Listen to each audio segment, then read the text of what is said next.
अस्सलाम वालेकुम। I hope you all are fine. Welcome to my YouTube channel. दोस्तों, आप लोगों ने सूरत निमल पढ़ी? अगर जिसने नहीं पढ़ी, मैं उन्हें बताती हूँ कि सूरत निमल में अल्लाह ताला ने क्या इरशाद फरमाया। सूरत निमल की आयत नहल में अल्लाह ताला ने उन औरतों के बारे में बताया है जो महरम और ना महरम में इतना खास फ़र्क नहीं रखती। जब मैंने ये पढ़ा तो मुझे बहुत कुछ सीखने को मिला। तो जब मैं फजर के टाइम सूरत निमल पढ़ी थी तो उसकी आयत सूरत नहल मेरी नज़रों से ऐसे गुजरी तो मैंने उस पर गौर व फिक्र किया। हम अक्सर कुरान में अल्लाह ताला को फरमाते सुनते हैं कि इसमें निशानी है। उस कौम के लिए जो गौर व फिक्र करते हैं। गौर व फिक्र करना क्या होता है? गौर व फिक्र कहते हैं तफ्तीश को। जैसे अंग्रेज़ी फ़िल्मों में आप लोगों ने देखा होगा सुराख लगाना, जो मुजरिम तक पहुंचाते हैं। मेरे नज़दीक कुरान में गौर व फिक्र करना भी एक मटीरियल एविडेंस को फॉलो करना जैसा होता है। मटीरियल एविडेंस जो वो चीज़ होती है जो ठोस हो, मतलब आप लोग ऐसे समझ लें जैसे ईमान, कुफ्र, शिर्क, नमाज, रोज़ा। ये जो है ये ठोस चीज़ें नहीं हैं, लेकिन जो पानी है, समंदर और शहद, ये ठोस चीज़ें होती हैं। सूरत नहल को पढ़ते हुए मैंने सोचा कि इसमें मटीरियल का तवक़्क़ुफ़ करती हूँ। शायद ही तब मुझे समझ, क्योंकि मुझे समझ नहीं आ रही थी कि इसमें असल में अल्लाह ताला कौन सी निशानी हमें मतलब कह रहे हैं। तो मैं जो मटीरियल चीज़ थी वो शहद थी। शहद का लफ्ज़ मुझे उस आयत में लिखा हुआ कहीं नज़र नहीं आया। खैर, मुझे लगा ये आयत असल नहीं है, ये आयत नहल है। मौज़ू नहल है। सारा जो मसला था वो नहल का था। तब मुझे एक बहुत ही दिलचस्प बात मालूम हुई। इसके लिए हमें जो पिछली 3 आयत थी उनको मिलाकर पढ़ना है। खैर, मैंने कुरान पाक को मेज़ पे रखा और कुरान पाक खोला। इन 4 आयत में अल्लाह ताला ने 4 किस्म की ड्रिंक का ज़िक्र किया हुआ था। एक-एक करके मैं आप लोगों को सब बताती हूँ कि औज़ु बिल्लाहि मिनश शैतानिर रजीम, बिस्मिल्लाहिर्रहमानिर्रहीम। आयत को पढ़ते हैं और अल्लाह ताला ने उस आयत में फरमाया, और अल्लाह ने उतारा आसमान से पानी, फिर ज़िंदा कर दिया इससे ज़मीन को। इसकी मौत के बाद बेशक इसमें अलबत्ता एक निशानी है उन लोगों के लिए जो गौर से सुनते हैं। कि इसमें तो ज़िम्मेदारी और किसान लोग हैं उनके लिए आयत ये लगती है कि कैसे बारिश के बाद बंजर जो ज़मीन होती है ज़रख़ेज़ हो जाती है। जो बंजर ज़मीन है अगर वो ज़रख़ेज़ हो जाती है तो इट्स मीन कि इतने किसान के बारे में बताया गया है। मगर कुछ लोग सुनते हैं, यानी जो कुरान को गौर से सुना करते हैं। इनको मालूम है कि अल्लाह ताला कुरान में अमूमन जब आसमान से नाज़िल शुदा पानी का ज़िक्र करते हैं तो इससे मुराद वही होती है, वही है इलाही। वही तो 3 तरह की होती है ना, एक तो कुरान और इल्हामी किताबों की सूरत में, और इनमें अल्लाह बंदे से मुखातिब होते हैं। दूसरा ये कि अल्लाह पर्दे के पीछे से खुद बंदे से मुखातिब हो, जैसे मूसा अलैहिस्सलाम से के तौर पे हुए थे, और या नबी करीम सल्लल्लाहु अलैहि वसल्लम से मेराज के मौके पे हुए थे। अच्छा, तीसरी किस्म ये होती है कि अल्लाह ताला अपने फरिश्तों को इंसान के पास कोई पैगाम देकर भेजे। और तीसरी वही की 2 किस्में हैं। एक तो जो अंबिया इकराम सल्लल्लाहु अलैहि वसल्लम के पास जबरील अलैहिस्सलाम के ज़रिए उतारा करती थी, और दूसरे इल्हाम यानी दिल में ख्याल का डाला जाना। ये हर इंसान को होता है कि मगर याद रखिए, इल्हाम शैतानी भी हो सकता है और फरिश्तों के ज़रिए भी हो सकता है। तो जज आप शरीयत के असूलों पे भी कर सकते हैं। यही इल्हाम हज़रत मूसा अलैहिस्सलाम की वालिदा को भी हुआ था, जिसकी बिना पे उन्होंने अपना बच्चा नील में उतार दिया, और यही शहद की मक्खी को हुआ था, यानी इनके दिल में ख्याल डाला गया था। इन 5 आयत में पहली किस्म की जो ड्रिंक है वो पानी है। वही इलाही जो आसमान से उतारती है और मुर्दा दिलों को ज़िंदा करती है। कोई भी चीज़ दिल को ऐसे ज़िंदा नहीं करती जैसे कुरान करता है, और कोई भी चीज़ ऐसे दिल को मुर्दा नहीं करती जैसे ऊंचे कह के करते हैं। क्या मैंने सफ़ा पलटा और अगली आयत देखी, और बेशक तुम्हारे लिए मवेशी जानवरों में एक सबक है। हम तुम्हें इनके पित्तों में गोबर और खून के दरमियान से खालिस दूध पिलाते हैं। खुशगवार है वो पीने वालों के लिए। अच्छा, बारिश जो है वो चीज़ है जो फसल पे हो या दिल पे, इसका फ़ायदा ही फ़ायदा होता है। बारिश को अल्लाह ने हमेशा रहमत कहा है। किसी कौम को बारिश से अजाब नहीं दिया। हम डैम नहीं बनाते क्योंकि हमारी प्लानिंग ही नहीं होती, इसलिए बारिश हमारे लिए ज़हमत बन जाती है, वरना बारिश तो सर से फ़ायदा ही होता है। अब दूसरी किस्म की जो चीज़ है वो है दूध। दूध इन अच्छी चीज़ों की मिसाल बयान करता है जो बुरी चीज़ों से निकलती है। खून और गोबर के दरमियान से खालिस और पाक दूध का निकलना हमें ये बताता है कि बुरे से बुरा हालात में भी हम अपने खलूस और पाकीज़ा नीयत से रास्ते निकाल सकते हैं। को वो वाक़या मालूम होगा जब रसूल सल्लल्लाहु अलैहि वसल्लम को 3 प्यालों में से दूध का इंतखाब फरमाया था, क्योंकि दूध आईने फितरत है, तो फितरत में कोई चीज़ अच्छी या बुरी नहीं होती। आप गंदगी में से भी अच्छी चीज़ निकाल सकते हैं। आप तीसरी ड्रिंक, और खजूर और अंगूर के फलों से तुम बना लेते हो नशावर चीज़ें और अच्छा रिज़्क। बेशक इसमें एक निशानी ये है कि इस कौम के लिए जो अक्ल रखती है। तो मेरे अक्ल वाले दोस्तों, तीसरा मशरूब यानी शराब बनाया जाता है पाकीज़ा फलों से। खजूर जैसे शजर तैयबा से भी बुरी चीज़ें बन सकती हैं। ये सब आपके ऊपर है। आप अच्छी चीज़ से भी बुरी बना सकते हैं और बुरी से भी अच्छी निकाल सकते हैं। इसलिए चीज़ों को दुरुस्त इस्तेमाल करें, कंप्यूटर से अच्छे काम किया करें, जो नहीं देखना चाहते वो ना देखा करें, और जिसकी इजाज़त नहीं है वो भी ना किया करें।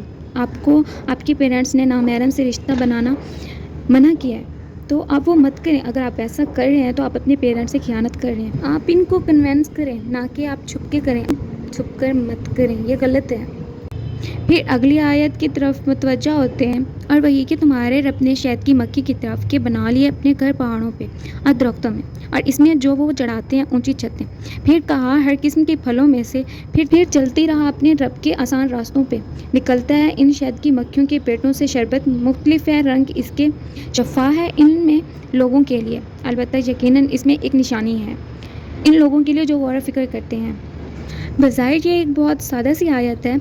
इसमें चौथे मशरूब का जिक्र है, शहद जिसके पीने में शफा है। मुझे याद है मेरी टीचर ने मुझे कहा था कि रसूल सल्लल्लाहु अलैहि वसल्लम ने फरमाया शहद के पीने में शफा का जिक्र किया गया है। वैसे शहद पीने और शहद खाने में बहुत फ़र्क होता है। बाकी आप लोग आजमा के देख सकते हैं। इस आयत में बताया गया कि अल्लाह ताला ने शहद की मक्खी के दिल में ख्याल डाला कि वो आबादियों से दूर ऊंची महफूज जगहों पे अपना घर बनाए, फलों में से खाए और आसान रास्तों पे चले। जो इसके पेट से निकलेगा शहद और एक दूसरे की रतूबत भी वो शफा बख्श होती है। ये तो हो गया आसान तर्जमा, मगर गौर फ़िक्र करने वाले लोग सादा तर्जमे पे बस नहीं करते। इनको कोई ना कोई मज़ीद मतलब ढूंढना ही होता है, और वक्त और हालात के साथ ये मतलब बदल जाया करते हैं। कुरान में वसीयत है, मगर अफसोस कि कुरान पढ़ने वालों में वसीयत नहीं। खैर, मैं शहद की मक्खी की तरफ आती हूँ। इस आयत में ठोस शाय वही थी। मुझे इसमें एक दिलचस्प रिसर्च मिली। कुछ लोग इस तहकीक को नहीं मानते। शहद की मक्खी की वजह से बायोपेस्टाइड का बेधड़क इस्तेमाल है, लेकिन इस तहकीक को मान सकती हूँ क्योंकि मुझे इसमें और इस आयत में एक लिंक नज़र आया। खैर, मैंने अपना फ़ोन उठाया और मुझे लगा शायद क्यों नापैद होता जा रहा है। इसकी वजह ये मोबाइल है। नहीं, ये मोबाइल नहीं बल्कि इसके गिर्द चकराता अनदेखा मोबाइल सिग्नल। फ़ोन रखा मैंने। अब देखो, जो ये मोबाइल सिग्नल ये बहुत अजीब चीज़ है। आप दुनिया के किसी भी कोने में हो, कोई आपको फ़ोन करे तो ये आपको ढूंढ लेता है, एंड आपके कान के करीब भी आ बजता है। आप सबको मालूम होगा कि जगह जगह ऊंचे टावर लगे हुए हैं जिनसे जुड़ा नादीदा लहरों का एक जो जाल पूरी दुनिया में बिछा है। यहाँ तक कि दुनिया इन्हीं के जाल में फंसी है, मगर ये बुरी बात नहीं है। सेलफोन एक ज़रूरत है, टेक्नोलॉजी है। शहद की मक्खी अल्लाह के हुक्म पे दूर पहाड़ों दरख्तों में अपना घर बना लेती है। वो सारा दिन बाहर फिरती है, हर फूल फल पे बैठती है और इसका रस लेती है, और फिर वो वापस अपने घर आ जाती है। मैंने ये सोचा कि ये इतनी अहम आयत है तो इसमें शहद की मक्खी की मिसाल बयान करने का क्या मकसद हो सकता है। तब मुझे एहसास हुआ ये मोबाइल्स हमारी दुनिया से मिठास कैसे गैप कर रहे हैं। कितनी ही प्यारी और अच्छी लड़कियां जिन्होंने शहद से मीठे घर बनाए होते हैं, वो रोज़ घर से निकलती हैं फूलों और खुशबू की आस लेकर, आसान रास्तों पे चलती हैं, मगर फिर दरमियान में ये जो मोबाइल सिग्नल्स आ जाते हैं और इनके रास्ते मुश्किल हो जाते हैं। वो कंफ्यूज हो जाती हैं किसी नामहरम से फ़ोन पे बात करने के लिए। वो ढेरों दलील खड़ी करती हैं, फितरे लेती हैं, कज़न भी तो भाई होते हैं, इस्लाम इतना भी सख्त नहीं कि मैं कोई गलत बात तो नहीं कर रही, वगैरह वगैरह। ऐसी बहुत सी दलीलें वो जोड़ लेती हैं। इन्होंने अपने टैलेंट और पोटेंशियल को अपने मीठे कामों के लिए इस्तेमाल करना था, मगर ये मोबाइल सिग्नल जो होते हैं वो इन्हें बीमार कर देते हैं। मर्ज़ इश्क बहुत मूज़ी मर्ज़ है। अगर आप में से कोई भी इसमें मुब्तला है तो याद रखिए इस मर्ज़ की शफा है, लेकिन इस शफा के लिए पहले आपको अपने रास्ते ठीक करने होंगे। ये मुश्किल है, जिनमें कर्ब पकड़ जाने का खौफ है, इनको तर्क करना होगा। मर्ज़ इश्क बहुत मूज़ी मर्ज़ है। अगर आप में से कोई भी इसमें मुब्तला है तो याद रखिए इस मर्ज़ की शफा है, लेकिन इस शफा के लिए पहले आपको अपने रास्ते ठीक करने होंगे। खैर, वक्त कम है, मैं अपनी बातों से किसी को बोर नहीं करना चाहती, इसलिए किस्सा मुख्तलिफ करते हैं। आयत में सिखाती है कि जैसे गोबर और खून के दरमियान से पाकीज़ा चीज़ निकल सकती है, और जैसे अंगूर और खजूर से नापाक शय बन सकती है, वैसे ही शहद की मक्खी के रास्तों को मुश्किल बनाने वाली चीज़ का सही या गलत इस्तेमाल आपके हाथ में है। मगर इतना याद रखिएगा कि जो आपके नसीब में है वो आपको ज़रूर मिलेगा, चाहे हराम से चाहे हलाल से। अगर आप इसे हराम से लेने की कोशिश करें तो अल्लाह आपके हलाल की लज़्ज़त ले लेगा। मगर याद रखिए कि जो आपके नसीब में है वो आपको ज़रूर मिलेगा, چاہے حرام سے چاہے حلال سے، لیکن اگر آپ اس کو حرام لینے کی کوشش کریں گے تو اللہ آپ کے حلال کی لذت لے لے گا۔ کچھ میاں بیوی پسند کی شادی کے باوجود بڑی ناخوش زندگی گزار رہے ہوتے ہیں۔ کبھی سوچا کیوں؟ کیونکہ وہ شادی سے پہلے ہی سب حرام سے لے چکے ہوتے ہیں، جو بعد میں ان کو مل ہی جاتا ہے، اس لیے ان کے حلال کی جو مٹھاس ہوتی ہے وہ ختم ہو جاتی ہے۔ آپ کسی کے ساتھ، بھلے اپنے منگیتر کے ساتھ ہی سیل فون پہ انوالوڈ ہیں، تو اتنا یاد رکھیے کہ محرم اور نامحرم کے قوانین آپ کی دلیلوں اور احلیلوں کے بہانوں سے بدل نہیں جائیں گی۔ جو غلط ہے وہ غلط ہے۔